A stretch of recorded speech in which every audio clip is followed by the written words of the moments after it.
Salut à tous, c'est Daddy. On se retrouve aujourd'hui à Barcelone. J'ai été invité par Xiaomi pour le lancement du Xiaomi Mi 9.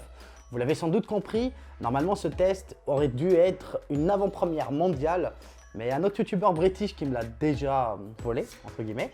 Ce n'est pas grave, ça reste une avant-première française et j'espère que cette vidéo va vous plaire bien sûr, alors n'hésitez surtout pas de liker, de partager comme d'habitude. Bon, comme vous l'avez compris bien sûr au titre de la vidéo, on parle de la découverte, c'est-à-dire on n'est pas sur un test et le test arrivera dans quelques jours. Mais bien sûr, on va faire tout le listing de la fiche technique, qu'est-ce que j'ai aimé, qu'est-ce que j'ai moins aimé. On va faire ça d'une façon assez soft et le plus rapidement possible.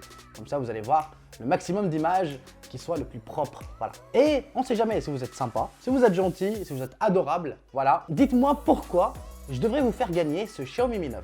Tout simplement. Dites-moi pourquoi dans l'espace commentaire, je vais voir s'il y a des commentaires sympas, etc. J'hésiterai pas à demander à Xiaomi France, pourquoi pas, de vous faire gagner peut-être avec eux un Xiaomi Mi 9. Allez, je compte sur vous.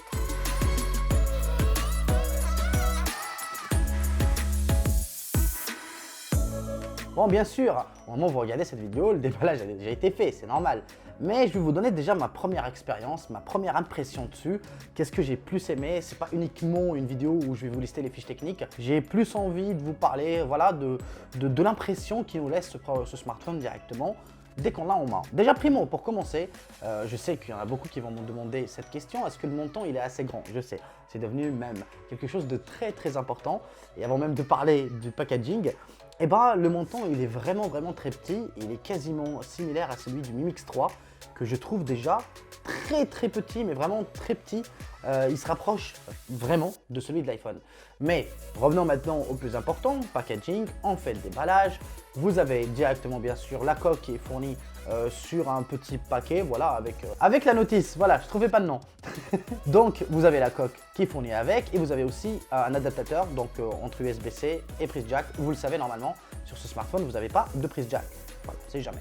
Donc vous tombez directement sur le smartphone qui est absolument sublime, on va se le dire honnêtement, directement et tout simplement. Vous avez directement l'écran qui vous tape directement à la gueule, c'est un écran de 6,39 pouces, donc 6,4 pouces en AMOLED.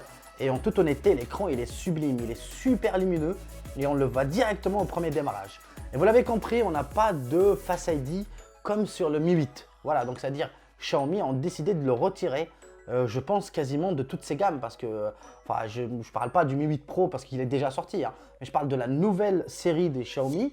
Et bah, il n'y a pas de notch. Enfin, si, il y a une petite goutte d'eau. Une petite goutte, voilà. Mais il n'y a pas de notch dédié qui cache un Face ID 3D ou juste une reconnaissance faciale en infrarouge qui est excellente aussi et très proche d'un vrai Face ID avec les 30 000 points qui sont projetés sur votre visage. Donc là, on a juste l'appareil photo, mais bizarrement, ça marche de fou. C'est-à-dire même en basse lumière, la reconnaissance faciale marche de tonnerre. Ce n'est pas un iPhone, c'est normal. Même un Mi 8 ou un Mi 8 Pro, vous l'avez compris, hein. Il n'y a pas de l'infrarouge, mais ça marche plutôt bien. Vous avez toujours ce petit temps de ralentissement, mais ça marche bien. Voilà. Vous avez un lecteur d'empreintes digitales sous l'écran qui marche aussi très bien. Je vous ai fait quelques tests avec.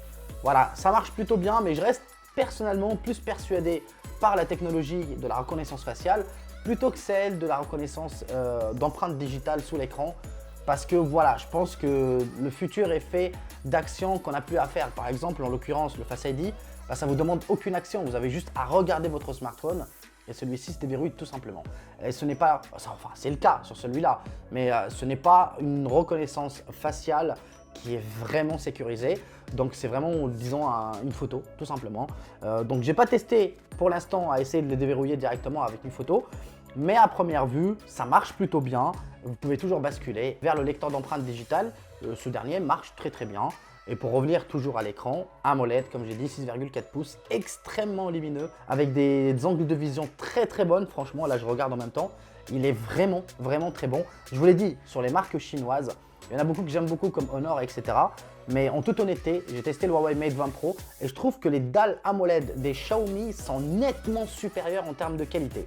Donc voilà, vous ne serez pas déçu par son écran. Comme je l'ai dit, lumineux pour une utilisation quotidienne. Il est très doux au toucher, vous avez du Gorilla Glass 5.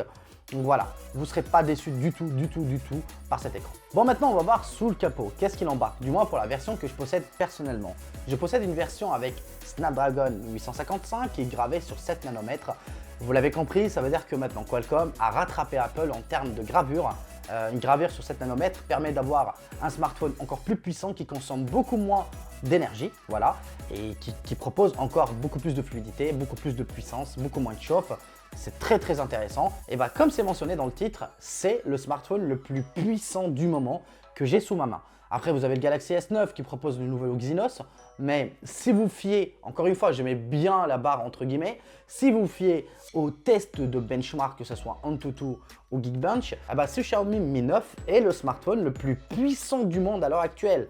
Et je vous le dis honnêtement, on a déjà téléchargé Fortnite, mais ça arrivera directement sur le test. Il est bluffant le smartphone, il est super fluide, il est autant, voire plus puissant qu'un iPhone. En tout cas sur les chiffres. En utilisation, je n'ai pas assez de recul, vous l'avez compris, hein, je n'ai pas encore assez de temps. Ça, je le découvre en même temps. Mais vous aurez le test dans quelques jours, vous avez ma parole. Déjà de toute façon, j'ai beaucoup d'avance sur la majorité des médias. Donc ça veut dire le temps que les autres vont le découvrir, vous aurez le test peut-être 24 heures après qui sera très complet. Alors vous retrouverez aussi 6 Go de RAM, 64 ou 128 Go de mémoire de stockage. Je sais qu'il y en a certains qui vont poser la question pourquoi il n'y a pas 8 Go de RAM? Parce que je ne le sais pas. Voilà, tout simplement, il est fort possible qu'il soit disponible en Chine, mais il n'est pas disponible en France et Xiaomi ne m'a pas communiqué dessus. Est-ce qu'il sera disponible ou pas? Donc je ne saurais pas vous dire. Et vous ne pouvez pas étendre le stockage. Donc ça, chose à ne pas oublier. Au-delà des performances, vous avez un système audio qui est en stéréo et apparemment, ils annoncent vraiment du lourd. Pour le moment, je ne peux pas vous confirmer, mais ça va venir. Ne vous inquiétez pas, encore une fois. Pendant le test, je vais vous parler un peu plus profondément de son système audio, apparemment le plus pointueux qu'on trouve actuellement sur le marché. Bon, au-delà de ça, on va parler aussi des triples capteurs photo. Vous l'avez compris, j'ai dit triple, pas besoin de me répéter. À l'avant, vous avez un capteur de 20 millions de pixels. Pourquoi 20? Parce que ça permet d'avoir la reconnaissance faciale, vous l'avez compris. Une bonne reconnaissance faciale grâce à l'algorithme de Google. Mais à l'arrière, vous avez un triple capteur photo. Vous avez le capteur principal de 40 millions de pixels, vous avez le second capteur téléobjectif de 12 millions de pixels et vous avez un troisième objectif. Celui-là, c'est un grand angle de 16 millions de pixels. Bon, je vous le dis honnêtement, j'ai pris quelques photos avec en mode nuit. C'est pas mal, c'est vraiment pas mal. Mais bizarrement, je préfère le Mi Mix 3. Je ne sais pas comment l'expliquer. J'ai comme l'impression que c'est juste peut-être une version qui est sortie pour la presse, entre guillemets. Mais pour le moment, j'ai été plus bluffé par le Mi Mix 3. Je ne sais pas comment l'expliquer, mais ça va venir dans mon test. J'essaierai de faire ça avec beaucoup plus de détails. Il n'est pas mauvais en photo. Alors, il l'annonce en photo comme en vidéo, étant le meilleur smartphone du marché, voilà, sur le papier. Enfin, bien sûr, si vous croyez sur les tests de DxOMark, il a une note plus que honorable parce qu'il atteint, je crois qu'il dépasse même le Huawei Mate 20 Pro, où il l'atteint de toute façon avec une note de 109 et il est considéré comme le meilleur vidéophone, chose que je n'ai pas testé parce qu'on était en basse lumière, mais que vous aurez encore une fois pendant le test. Donc, à première vue, il annonce vraiment du lourd. J'ai envie encore de découvrir tout ça. Après, je ne sais pas, est-ce que il va vachement me bluffer encore plus que le Mi Mix 3 ou est-ce que ce capteur de 48 millions de pixels est peut-être un peu moins optimisé ou moins bien optimisé comparé à celui de 12 millions de pixels que Xiaomi a maîtrisé à la perfection parce que ça fait quand même 2-3 ans qu'ils le mettent sur les capteurs, enfin sur les smartphones. Bon, en plus de ça, vous avez quand même une très bonne nouvelle. Vous avez un chargeur sans fil 20 watts. C'est du jamais vu pour l'instant. Ça vous permet de recharger votre smartphone de 0 à 75% en 30 minutes. Et vous rêvez pas, je parle bien du sans fil. Je ne parle pas du filaire. Voilà. Sur une batterie de 3300 mAh, ça veut dire que vous allez recharger un strict minimum de 2500 mAh en moins de 30 minutes en sans fil. C'est-à-dire que je pense que Apple rêve du sans fil 100%. Et pour l'instant, c'est Xiaomi qui réussit le pari de proposer une charge sans fil extrêmement rapide. Donc 20 watts, c'est énorme. J'espère que vous imaginez à peu près. Par exemple, le Honor View 20 propose une charge filaire, donc une charge normale, avec secteur ou appelez ça comme vous voulez, avec 22,5 watts. Là, on est sur du 20 watts en sans fil. C'est bluffant, c'est un truc du jamais vu. Voilà, c'est le smartphone qui charge le plus vite du marché, en tout cas en sans fil. Ça, c'est impressionnant. Donc les amis, vous l'avez remarqué, on a fait le tour de ce smartphone super vite. C'était simple, rapide et efficace. C'est ce qu'on aime chez nous.